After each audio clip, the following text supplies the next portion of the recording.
Combi-Cam.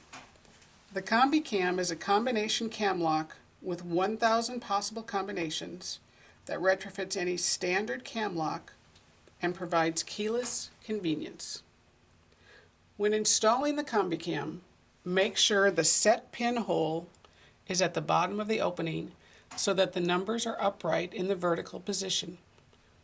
Insert the lock through the front of the application. Note, if you're installing the Combi-Cam on a wood door, you will place the pronged washer on the lock cylinder on the back of the lock. Place the 3/4 inch nut on the lock cylinder and tighten securely. Placement of the stop cam is important to consider when installing your Combi-Cam. If you want your lock to rotate to the left, it will look like this.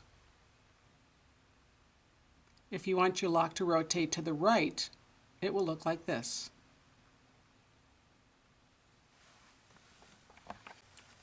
The Combi-Cam comes with 2 straight cams and 1 offset cam. Once you've decided which cam you're going to use, place the cam on the back of the lock. Then you will tighten the screw on the back of the cylinder.